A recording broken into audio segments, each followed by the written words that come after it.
नमस्कार. आता आपण पाहत आहोत गणेश पुराण अध्याय 46 ते 50.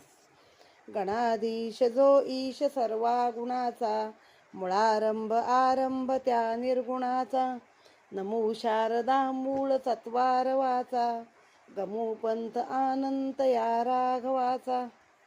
आता मागील अध्यायामध्ये शंकराने ब्रह्मदेवाला शंकराला गजाननाने स्वतःची सहस्त्रनामं सांगितली आहेत आणि तू याचा जप कर तर तू त्रिपुरासुरावरती तू विजय मिळवशील असं सांगितलेलं आहे.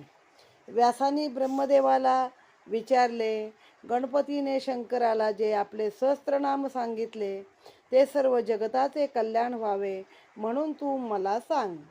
ब्रह्मदेव व्यासांना सांगू लागले, गणपतीने सर्व विद्याचा नाश करण्यास समर्थ असे आपले दिव्य सहस्त्रनाम शंकराला सांगितले. त्या सहस्त्रनामाची देवता ही गणपती आहे. छंद कित्येक आहेत. गम हे त्याचे मूळ बीज आहे. तुंड ही शक्ती आहे. स्वाहा हे कीलक आहे. आपली संपूर्ण विघ्ने नष्ट होऊन गजानन प्रसन्न व्हावा म्हणून या सहस्त्रनामाचा जप करावा. सर्व विद्यांचा नाश म्हणजे कसं, वाईट शक्तींचा नाश आहे ॲक्च्युअली, बाकी चांगल्या विद्यांचा नाश नव्हे. गणपतीने गणेश्वर, गणक्रीडा असा आरंभ करून अनंत नामा, अनंत श्री, अनंत आणि मुनिसंस्थित या नावाने शेवट केला आहे. जो कोणी या सहस्रनामाने उषःकाली पठन करील त्याला या जगतातील सर्व सुखे प्राप्त होतील. आयुष्य, आरोग्य, ऐश्वर्य, धैर्य, शौर्य, बल, यश, मेधा. मेधा म्हणजे काय तर प्रखर बुद्धी, चांगली तेज बुद्धी म्हणजे मेधा. प्रज्ञा, कांती, सौभाग्य, सौंदर्य, सत्य, क्षमा, दया, शांती, दाक्षिण्य, धर्मशीलता, जगाचे नियमन, सर्वांशी संवाद करण्याचे सामर्थ्य, वाद करण्याचे कौशल्य, सभापांडित्य, औदार्य, गांभीर्य, ब्रह्मवर्चस्व, ओज, तेज, कुल, शील, प्रताप, वीर्य, अर्षत्व, ज्ञान, विज्ञान, आस्तिक्य, स्थिरता, विश्वास, धनधान्याची वृद्धी ही सर्व गणेशाच्या सहस्त्रनामाच्या जपानेच प्राप्त होतील. ज्या देशामध्ये या स्तोत्राचा जप रोज करतील, ज्या देशामध्ये म्हणजे इथं भारत देशातच जे आपले छोटे छोटे बाकीचे प्रांत आहेत, जी राज्य आहेत, त्यांना पूर्वी देश हा संबोधन असे. माणदेश म्हणजे आता ते 3-4 जिल्ह्याचं जे जागा आहे तालुक्याची तो माणदेश, असे अनेक देश असत. तर अशा अनेक ठिकाणी जे जप करतील त्यांच्या देशात कधी दुष्काळ, टोळधाड इत्यादी संकटे येणार नाहीत. ज्या घरात त्याचे नित्यपठण होईल त्या घरातून लक्ष्मी कधीही बाहेर जाणार नाही. दरिद्री लोकांनी या सहस्त्रनामाचे सतत 4 महिने पठण करून गणपतीचे पूजन केले तर त्यांचे जन्माचे दारिद्र्य जाऊन त्यांना अखंड लक्ष्मी प्राप्त होईल, अशी प्रत्यक्ष गजाननाची वर्दवाणी आहे. गजाननाने आणखीनही काही एक मार्ग भक्तांना सांगून ठेवलेला आहे. गणंजय, गणपती, हेरंब, धरणीधर, महागणपती, यक्ष, वरद, क्षिप्रसाधन, अमोघ सिद्धी, अमित, मंत्र, चिंतामणी, विधी, सुमंगल, बीज, आशापूरक, वरद, शिव, कश्यपनंद, वाचासिद्धी, दोंदी विनायक अशा मला प्रिय असणाऱ्या 21 नावांनी जो माझे चिंतन करील त्याला माझे सहस्त्रनाम जपल्याचे पुण्य मिळेल, असाही एक सोपा उपाय प्रत्यक्ष विनायकाने सांगितला आहे. म्हणजे ज्याला 1000 नावं घ्यायला वेळ नाही किंवा जमणार नाही त्याने फक्त ही 21 नावं घेतली असता देखील 1000 नामाचे पुण्य त्याला आहे. हिते हा अध्याय समाप्त झाला. ओम गम गणपतये नमः. त्याच्या पुढचा अध्याय आहे 47, त्रिपुरासुराचा वध. त्रिपुरासुराचा नाश करण्याचा वर शंकरास मिळाल्यावर त्याला आनंद झाला. तो आनंदाने नाचू लागला. नंतर त्याने युद्धाचा समय प्राप्त झाला असे समजून देवांनी आपल्याबरोबर त्रिपुराशी युद्ध करण्यास निघावे असा निरोप पाठवला आहे. ब्रह्मा, कुबेर, अग्नी, यम, विष्णू, वायू, चंद्र, सूर्य, वरुण, गंधर्व, यक्ष, नवग्रह, किन्नर वगैरे सर्व देव भगवान शंकराच्या आदेशाप्रमाणे युद्धासाठी सुसज्ज होऊन त्याच्या जवळ आले. भगवान शंकर देवासह आपल्याशी युद्ध करण्यास येत आहे अशी बातमी हेरांनी त्रिपुरास देताच त्याने आपले असुर सैन्य जमविले. त्यांनी शस्त्रांनी देऊन युद्धासाठी निघण्याची त्रिपुराने आज्ञा केली. म्हणजे सगळे शस्त्रास्त्र घ्या आणि युद्धाला या. तेव्हा शस्त्रास्त्रांनी सज्ज अशी ती असुरवाहिनी रणगर्जना करीत युद्धाला निघाली. दोन्ही सैन्याची समोरासमोर गाठ पडल्याबरोबर घनघोर युद्ध सुरू झाले. शस्त्रे, अस्त्रे, बाण यांच्या माराने अनेक महावीर जायबंदी होऊन धारातीर्थी पडले. त्यांच्या रक्ताचे मोठे मोठे पाट वाहू लागले. आकाशात उडालेल्या धुळीमुळे सर्वत्र अंधार पडला. प्रत्येक वेळी असुर सैन्याने मोठ्या शौर्याने युद्ध करून देवाच्या सैन्याचा पुष्कळ नाश केला. हे पाहून इंद्राला खूप राग आला.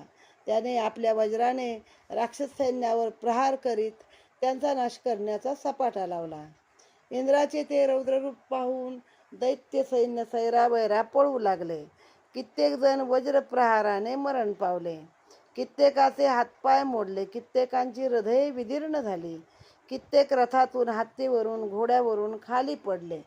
पडलेल्याच्या अंगावरून हत्ती, घोडे आणि रथ गेल्याने त्यांच्या देहाचा चेंदामेंदा झाला. इंद्राचा हा पराक्रम पाहून देवसैन्याला मोठे स्फुरण चढले. सर्व असुर सैन्यावर ते तुटून पडले. ते पाहून त्रिपुराने आपल्या जवळील एक बाण मंत्रून तो देवावर सोडला. तेव्हा त्या एका बाणाचे हजारो बाण होऊन सूर्य झाकला गेला.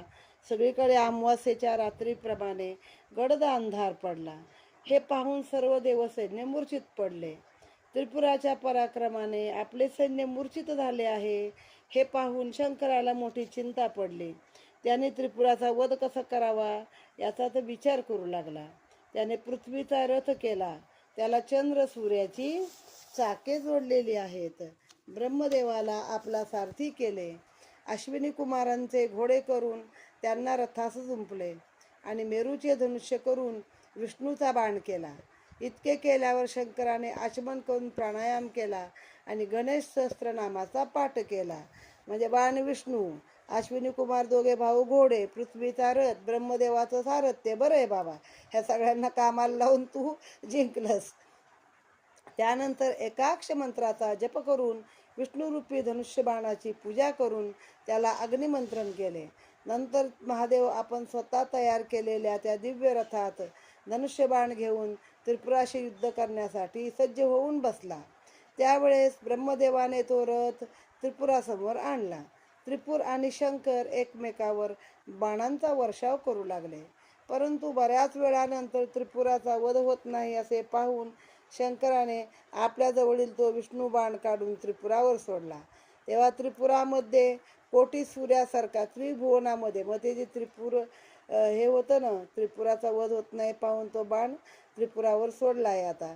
तर त्या त्रिभुवनामध्ये कोटी सूर्यासारखा लख्ख प्रकाश पडून त्रिपुराला मूर्छा आली.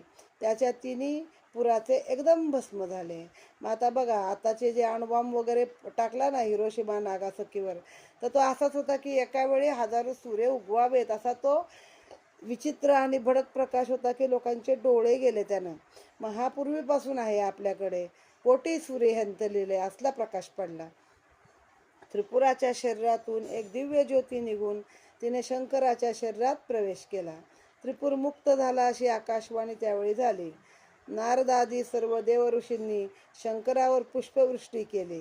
त्रिपुराचा वध झाल्याने देव आनंदित होऊन आपापल्या घरी गेले. ऋषींनी आपल्या आश्रमातून यज्ञयागादी करण्यास आणि वेदपाठ करण्यास सुरुवात केली. देवांनी मोठा उत्सव करून आनंदी आनंद केला.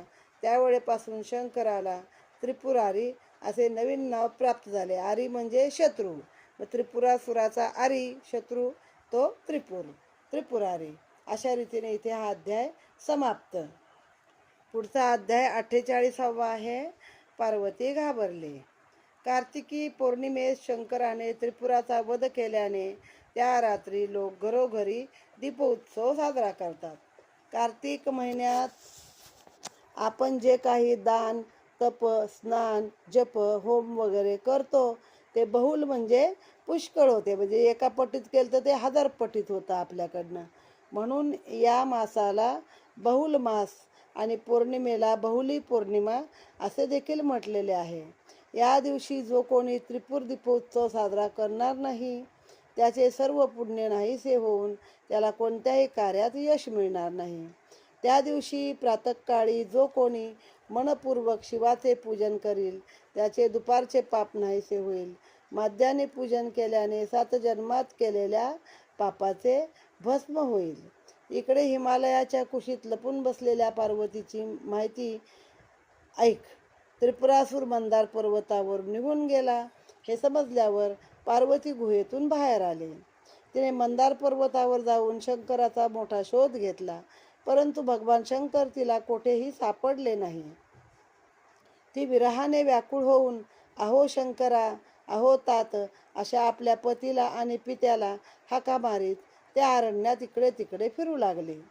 तिचा हा विलाप अरण्यवासी धीवराने ऐकला. तो शंकराचाच परमभक्त असल्याने पार्वतीचा विलाप तिचा पिता हिमालयाला सांगण्यास त्याच्याकडे गेला. त्यावेळेस नगाधिराज हिमालय ऋषीमुनीसह धर्मशास्त्र चर्चा करीत बसला होता. त्याला नमस्कार करून धीवर म्हणाला, धीवर म्हणजे मच्छीमारी करणारा कोळी, कारण सत्यवतीला धीवर कन्या म्हटलं जातं, त्याच्यावरून धीवर म्हणजे कोळी. हे पर्वतराजा, अनेक प्रकारची भूषणे धारण केल्यामुळे अतिशय सुंदर दिसणारी एक यौवन बाला अरण्यामध्ये तुझे नाव मोठ्या मोठ्याने घेत आहे. ती आपली कन्या पार्वती आहे असे समजून हिमालय तत्काळ मंदार पर्वतावर आला आणि पार्वती शोधून तिला तो म्हणाला, हे कल्याणी, तू शोक का करतेस ते मला समजत नाही. हे मंगले, तू अमंगल कल्पना मनात आणू नकोस. मग तिला असं वाटलं असेल की माझ्या नवऱ्याचं काय झालं, सापडत नाही, त्रिपुरासुरानं त्याला मारलं का. शेवटी बायकांचं मन आहे ना. मग तेव्हा बापानं सांगितलं की तू अशा वाईट कल्पना मनात आणू नकोस. तुझी आणि शंकराची कधी ताटातूट होणार नाही. तुझा शिवाशी कधीतरी वियोग होईल काय. हे शक्ती देवते, तुला पीडा करण्यास या जगतात कोण समर्थ आहे. हे ईश्वरी, मी तुझी आणि तुझ्या पतीची लवकर भेट करून देईन. यापुढे तू शोक करण्यास सोडून दे आणि माझ्याबरोबर घरी चल. इतके बोलून हिमालयाने पार्वतीला आपल्या घरी नेले. परंतु पतिविरहाने कष्टी झालेल्या पार्वतीला मुळीच चैन पडेना. ती पित्याला म्हणाली, हे तात, मला माझ्या पतीचे दर्शन लवकर होण्याचा एखादा उपाय सांगावा. ते ऐकून हिमालय पार्वतीला म्हणाला, तुझ्या सर्व इच्छा पूर्ण करणाऱ्या गजाननाची तू उपासना कर, म्हणजे तुझी इच्छा पूर्ण होईल. इथे हा अध्याय समाप्त. ओम गम गणपतये नमः. आता पुढील अध्याय आहे 49, श्री गणेशाची आराधना. पार्वती म्हणाली, हे तात, इच्छित असे प्राप्त होण्यासाठी गजाननाची उपासना कशी करावी ते मला सांगा. मी गजाननाची मनोभावे उपासना करून आपल्या पतीला भेटेन. खरं तर तिचा मुलगाच आहे तो, 2-3 अवतार ती पोटी आलाय, पण शेवटी परब्रह्मस्वरूप आहे ना. मग तिथं आई नाही, वडील नाही, कुणाशी काय नाही. देव परब्रह्म म्हणजे परब्रह्म. ते ऐकून हिमालय म्हणाला, ऐक तर. मोठ्या पहाटेस उठून नैऋत्य दिशेत जाऊन शेत जमीन वर्ज करून आणि इतर जागी गवत, काटक्या, पाचोळा यांनी भूमी आच्छादून तेथे बसून विधी उरकावा. मग हातपाय धुवून झाल्यावर दात आणि जीभ घासून मखप्रक्षालन करावे. नंतर नदी, तलाव, सरोवर किंवा विहीर यापैकी कोठेतरी जाऊन अंगावरील मळदाण्यासाठी स्नान करावे. म्हणजे आपल्या पुराणामध्ये ना अक्षरशः विधी कुठं करायचं हे सुद्धा सांगितलेलं आहे बघा. ह्याच्यामध्ये गुरुचरित्रामध्ये पण सांगितलेलं आहे की जेव्हा पूर्वी काही पाण्याचा वापर नव्हतं, लोक सुधारलेले नव्हते, तेव्हा सांगितलेलं आहे. इथं पण सांगितलं, शेत जमीन सोडा, म्हणजे तिथं घाण करू नका. मग जिथं गवत आहे, काटक्या, पाचोळा आहे, अशी भूमी आहे, तिथं जाऊन तुम्ही विधी उरका. त्यानंतर स्नानाला जा. तळी, विहिरी, तलाव कुठेही जा. अंगावरचा मळ घालवण्यासाठी हातपाय धुवा, दात घासा. म्हणजे आपल्या लोकांना किती शुद्ध. आपल्या शास्त्रात फक्त मंत्रतंत्रच नाही तर रोजचं जगण्याचं तत्त्वज्ञान देखील शिकवलेलं आहे.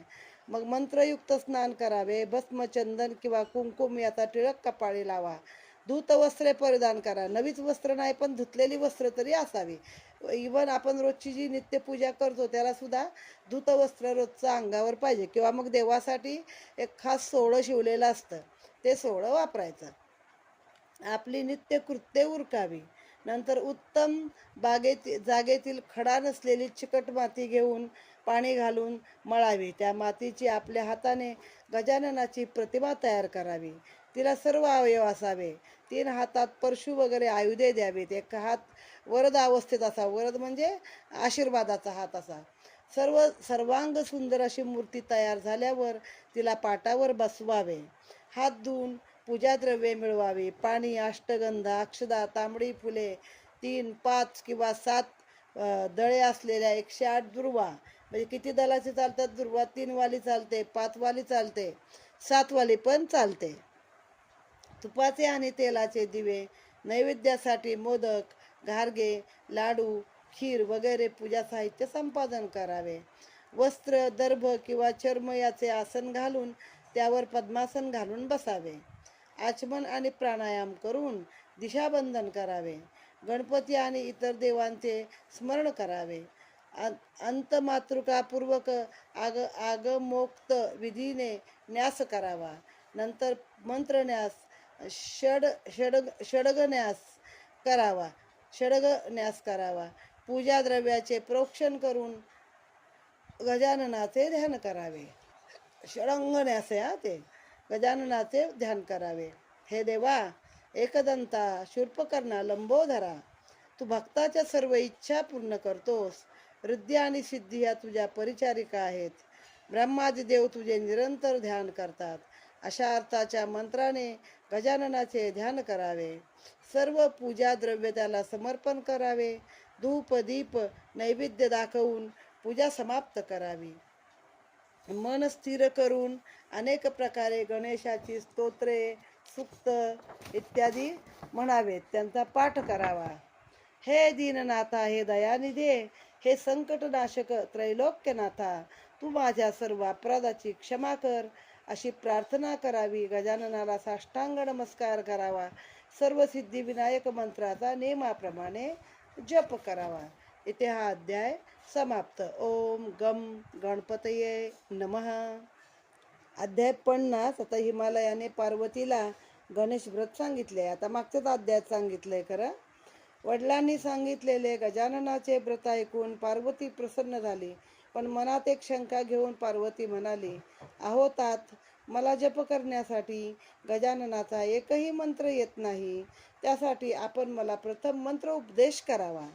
हिमालय म्हणाला, हे मुली, गजाननाचे मंत्र अनंत आहेत. त्यापैकी काही एक मी तुला सांगतो. प्रथम पद्मासन घालावे. इंद्रियाचे संयमन करावे. आपल्या इच्छेप्रमाणे मंत्राचा जप करावा. एकाक्षर मंत्राचा लक्ष जप करावा. षडाक्षर मंत्राचा दशलक्ष जप करावा. पंचाक्षर व अष्टाक्षर मंत्राचा तितकाच जप करावा. 28 वर्गाच्या मंत्राचा 10,000 जप करावा. पण एकही मंत्र खरा सांगितलाच नाहीये. एकाक्षरी गम असेल आणि ओम गम गणपतये नमः हा असेल.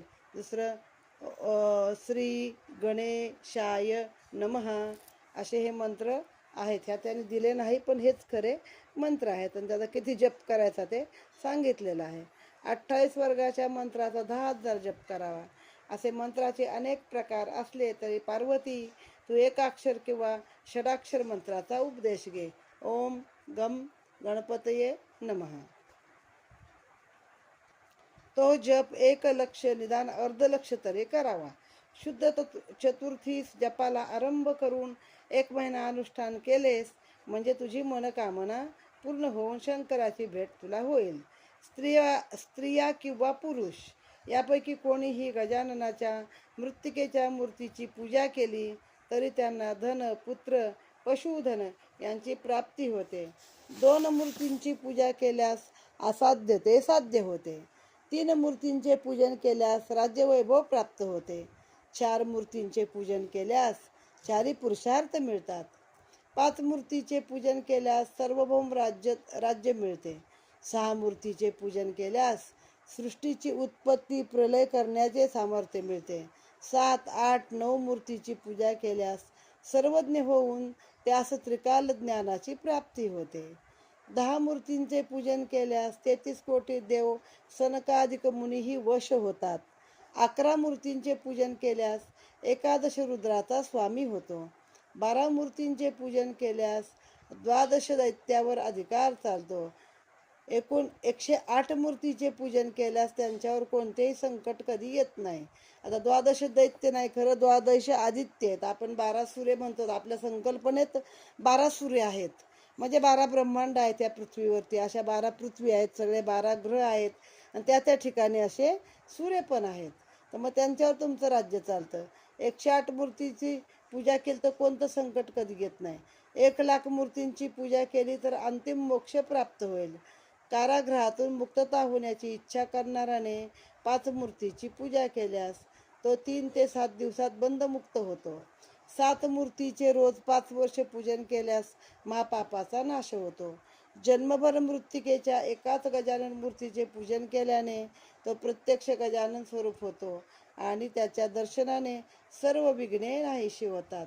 अशा गजानन स्वरूपी भक्ताचे पूजन केले असता गजानन संतुष्ट होतो.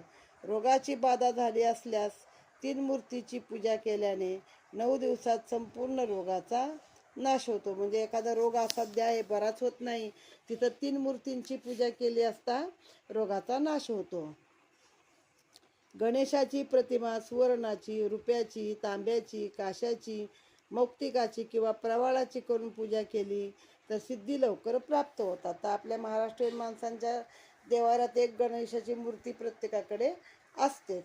भाद्रपद महिन्यात चतुर्थीला मोठ्या थाटाने गणेश उत्सव साजरा करावा. रात्री गायन वादन करावे. दुसरे दिवशी प्रातःकाळी स्नान करून षोडशोपचारे गजाननाचे पूजन करावे. होम करावा.